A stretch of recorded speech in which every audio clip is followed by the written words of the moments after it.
What is up, y'all? Welcome back. Today's a very special day at the turkey range. I have something awesome to show you. I've been teasing it in the post for a few days, but now it's finally time to actually show you what is in this box. It's a Korth. A lot of you guessed that.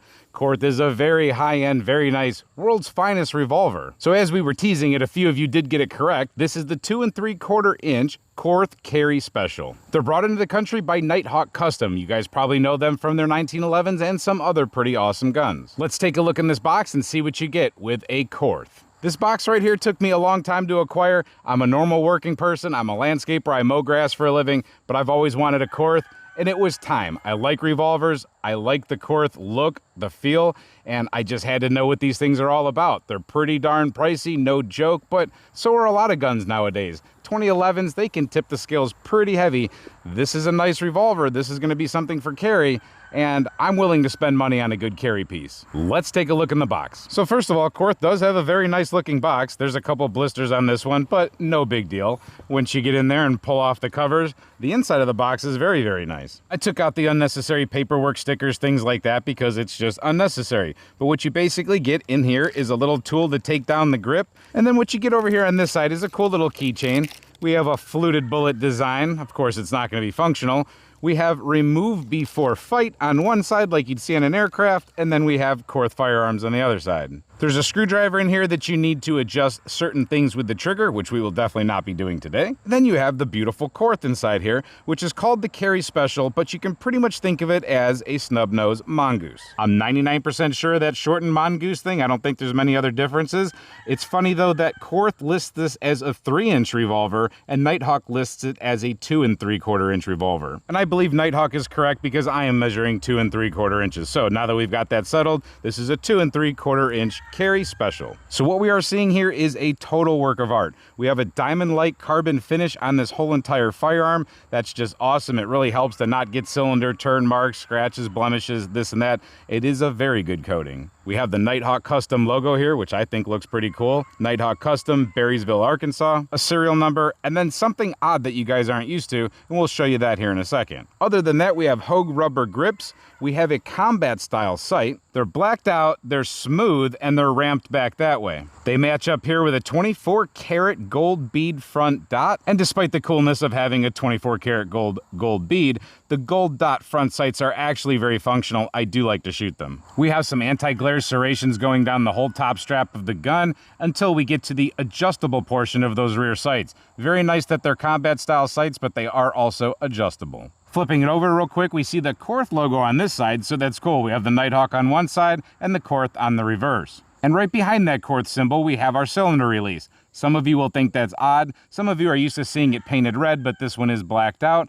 This one pushes forward.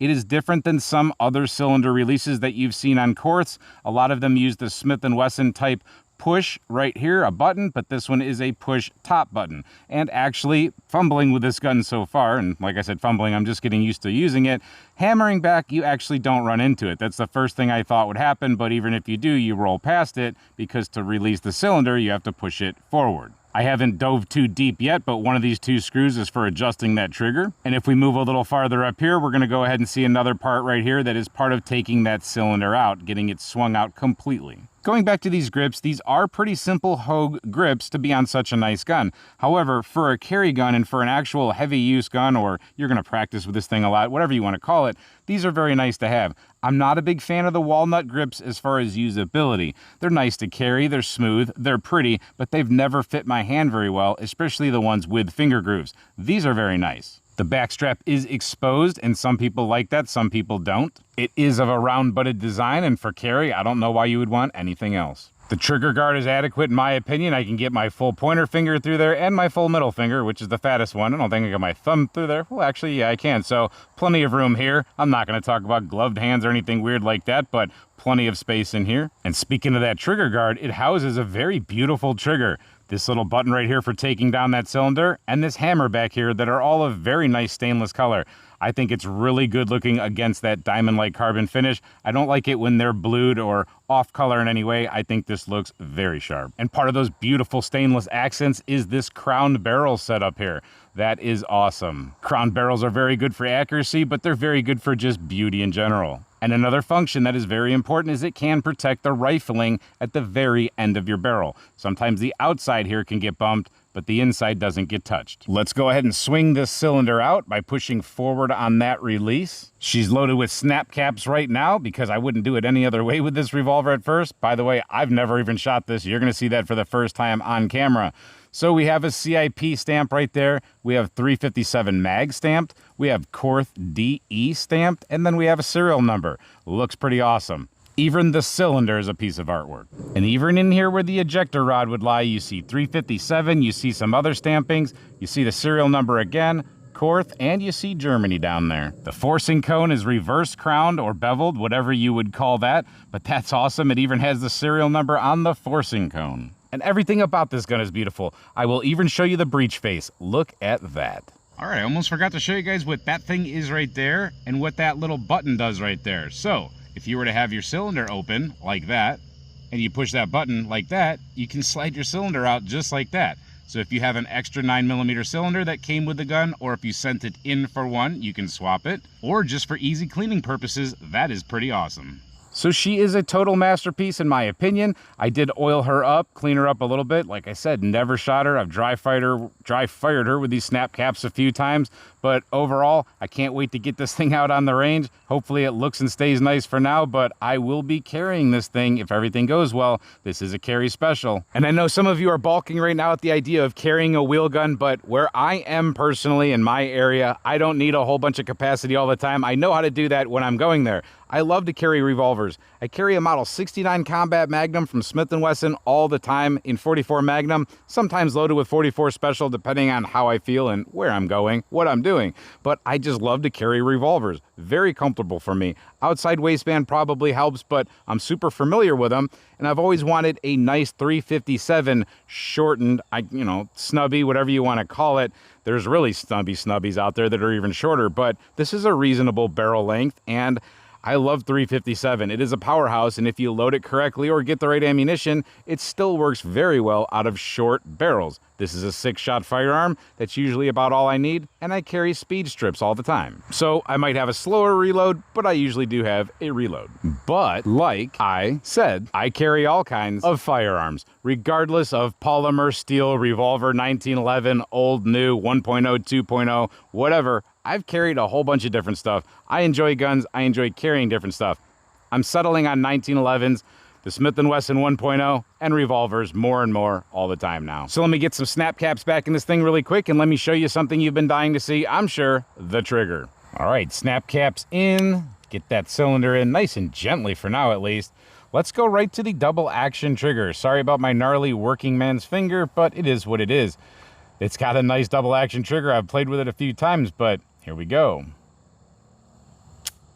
Now they call that some sort of a roller action. Don't quote me exactly what it is, but the big deal about this trigger is as you're rolling through it, which I still have to learn, is that it doesn't have a big massive hump to get over. If you do it with the adequate speed, it just goes straight through. The slower you do it, of course, your own muscles and tendons in your fingers do weird things, but as I go through it slowly, I can't feel an increase in poundage really. Maybe a tiny bit. You start to get into it, and maybe there might be a tiny increase there. That's about it, but it just rolls through buttery smooth. And that diamond-like coating is saving us from turn marks, at least in the beginning. Now let's go to single action where we know this thing is going to be perfect. It takes a little bit of pressure. I'm not sure exactly what the poundage is. They have it listed, and I trust them. Plus, you can adjust certain things, but I'm gonna back off, and you're just seeing me just barely touch it, and then it goes. It's a very nice, crisp, clean break. I mean, I really couldn't sit here and tell you how nice it is without you expecting it to be that nice. Let's put it this way. You're getting a Korth trigger. Whatever you thought it would be, in single or double, it's there. Now going at actual speed in double, it's very nice. That's where it's gonna come in handy as a carry gun. Bam, bam, bam, bam, bam. Now I'm going to try to show you this on camera, but the whole idea behind a really nice trigger is if you have a good proper grip on your revolver and you go to start rolling through double actions, you shouldn't have a whole lot of movement with that front sight. So, example, a little bit of mechanical movement every time it goes off, but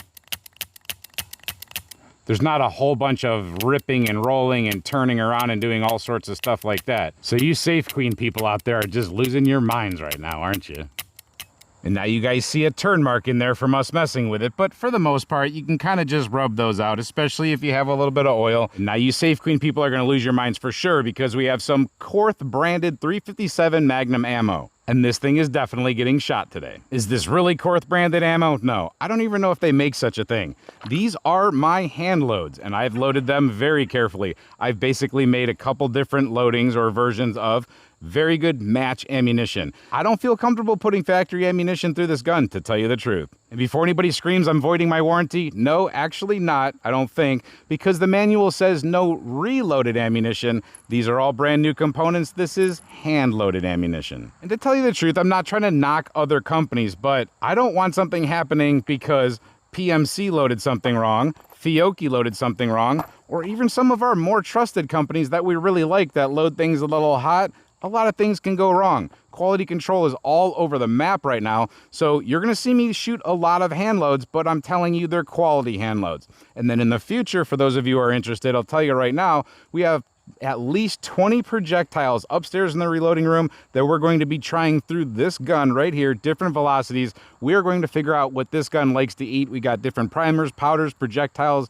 It's all ready to go, and we're going to find out the exact perfect loading for this gun, but also a 3-inch, 2 3/4 inch type snubby revolver. So you will be seeing this gun on the channel an awful lot, but primarily, I think 100% hand loads. And for those of you that think I'm goofy, no, trust me, quality control is a mess right now. I have a box of 9mm upstairs that has 32 different colored primers in it. It's a mess. So the first offering we will be going with today is a good old 158 grain. This is a copper washed extreme bullet. It's in a brand new Starline case. We have a Federal small Magnum pistol primer, and we have CFE pistol pushing this bullet. We have 6.5 grains in there. This will be a moderate load, guys. So, I mean, we're talking 38 special plus P at this moment, but we're not gonna just dynamite this gun right off the bat. And I don't wanna use actual 38 special because I don't wanna build up any carbon rings in my cylinder. I can always download 357 to 38 levels. Another thing I will probably never run through this gun is going to be 38 special. It will always be at least a 30 or 357 case, no matter how it's loaded. Let's start out on some steel. We'll just get a feel for the sights, and then we'll move to paper. We'll get some accuracy. We'll just see how it goes. There's nothing planned. We just do this stuff. Camera guy and I just roll with things. We don't pre-plan much. We just give you the no BS content that you come here for. Now, let's get to shooting. And for those of you that don't know, we have a bunch of turkeys here on the range, and they will definitely be giving us their opinions. All right, very first shot for me with this revolver. We are about 20 feet off that target. I'm gonna give it a nice double action roll right at the center. And that thing hit right in the center. So it hit exactly where I was aiming. I don't think we have to adjust anything right now. We did not pick up a speed, but I'll try again. So somehow we just had a camera error because that's how things go with honest gun tubing. We have 3 shots on target. The 2 shots got picked up. This one is 979.4, and the other one will be up on the screen soon. Let me take a 4th shot that you'll actually see. Very nice. We have 979.6. And very nice, 912.2. When I say very nice, it feels very nice. This thing totally feels like what people talk about with these triggers. 968.4, so we're not shooting super hot stuff. I think we're empty at this point. We're not shooting super hot stuff yet. We will get there, but this itself right now feels very good. Wasn't trying super hard for accuracy yet, but we kept it all within a group about that big. And then again, to eject, we're gonna push forward here. And you don't have to push forward a lot, just a little bit, and that thing will swing right out. And basically they're falling out, but they also pop out pretty good. I could have done that with a little bit more effort. Let's load up a few more and let me try to go just a little bit faster on that plate and see if I can keep my gun handling skills and proper mechanics all in order. I'm just gonna go for a normal, controlled, steady cadence.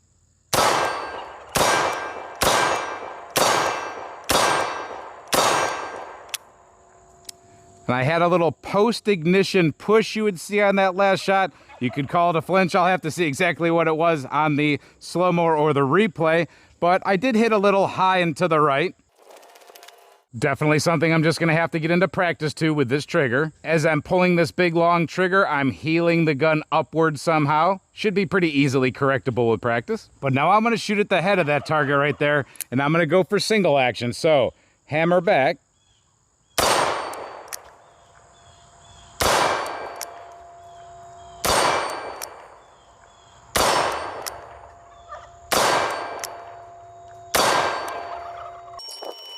And there we go. That's where I'm hitting there right now with a little bit of sunlight to my back, but again, not trying too hard. Now let's move on to some paper. And maybe we'll try to do a forceful, meaningful ejection. And we're gonna actually kick it up just a tiny little bit. Now we're at 6.7 grains of CEFE pistol. So I'm gonna go ahead and try a couple shots through the chronograph just to verify velocity real quick.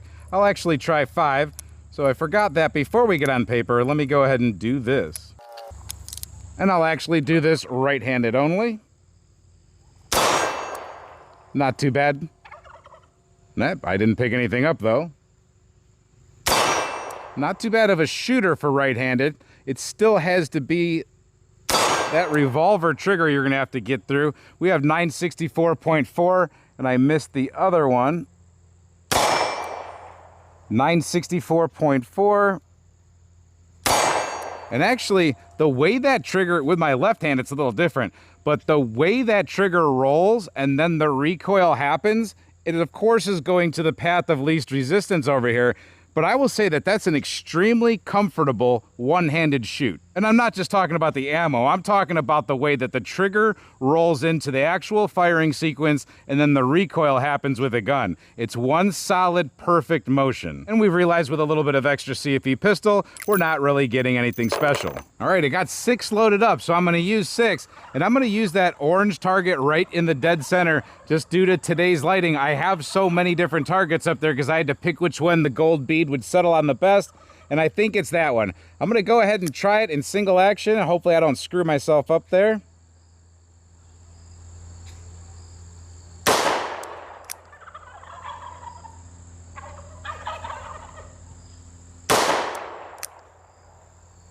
Wow. When I say wow, I'm just saying wow. It's nice to shoot. I can't even see my group yet. I have a feeling I know what it did. And that probably took me a long time, but I'm trying to get it right. And I thought I was done. Let's go take a look. Offhand, 20 feet, I'll take that every day. That's me on the first shot. I really wasn't paying attention to the even height that I was supposed to be doing, but then when I saw it go a little high, I said, hey, dummy, get yourself back on doing what you're supposed to do, and then that's what happened. So I might have to adjust it a little bit depending on what site or what distance I settle out at, but very nice group. Let me try it again. All right, this time I'm gonna go for the pink one above it, and I'm gonna go double action. So let's see how I do this time.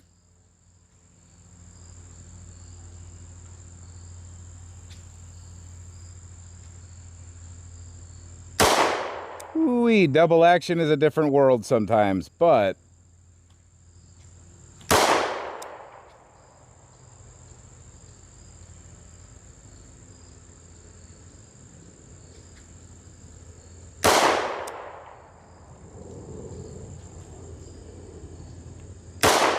ooh, I put that one down a little bit low because I was just not settled in where I was supposed to be.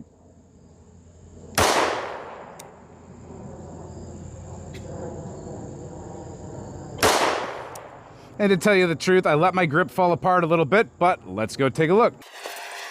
All right, no bag, no table, no nothing, just offhand, 21 feet. That's what we got. I'd say that's pretty darn acceptable. I got to work on that double action, but that's any double action. Just because it's a Korth and just because you have to pay for some extra features and stuff doesn't mean it's going to shoot itself. You still have to do all the shooting. The gun just gives you the ability to blame yourself for everything that goes wrong. And that's the beauty of having a very nice gun. You can take certain things out of the equation. This gun is going to shoot as good as you shoot it. So you work on yourself as a shooter. Just because you buy a Korth or a Nighthawk or any of the other nice stuff out there, it's not going to make you a John Wick. John Wick type of stuff comes from practice, if John Wick's your thing. I prefer realistic situations, therefore I'm going to have to train realistically with this very nice carry gun. And then maybe someday I'll be able to shoot it to its capabilities. And with that said, let's see what Camera Guy's capabilities are. All right, hopefully you guys can hear me a little bit. Camera Guy's got the microphone and the gun. He's going to go for it. Let's see what you got, Camera Guy.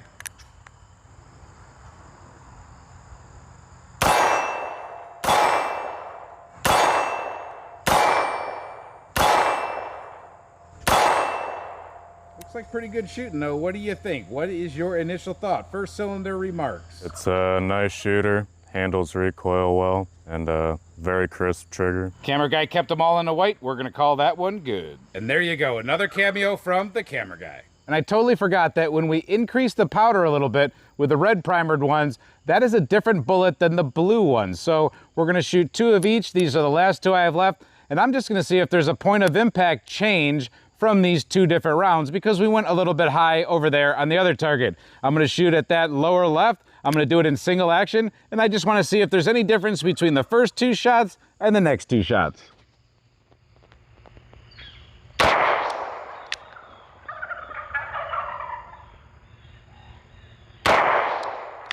Those are a little high, of course. Here's the next 2.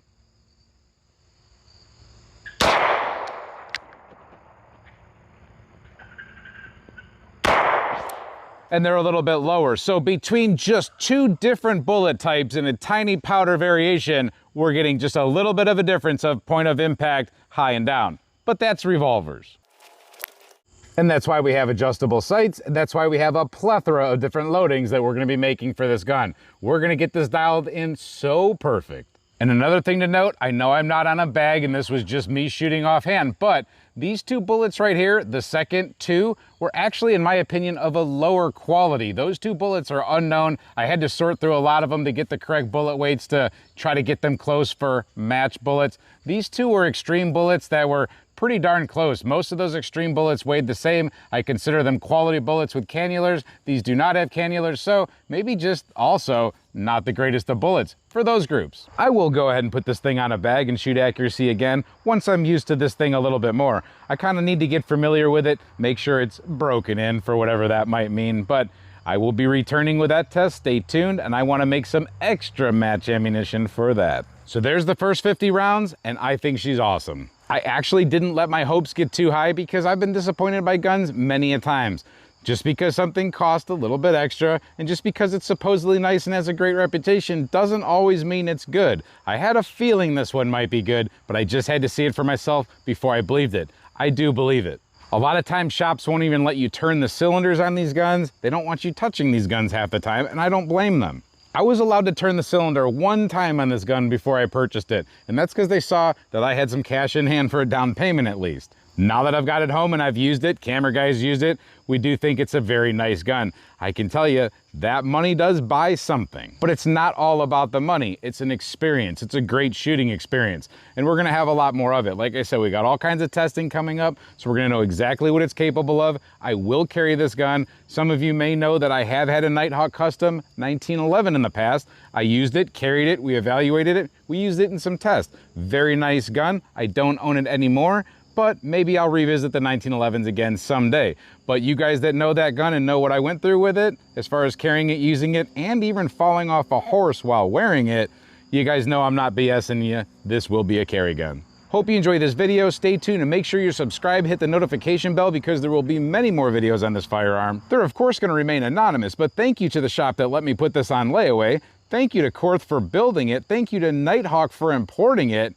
Thank you guys for watching and hope to see you next time. Hope you enjoyed the video. Until then, stay safe, have fun, and keep shooting. Maybe even a Korth.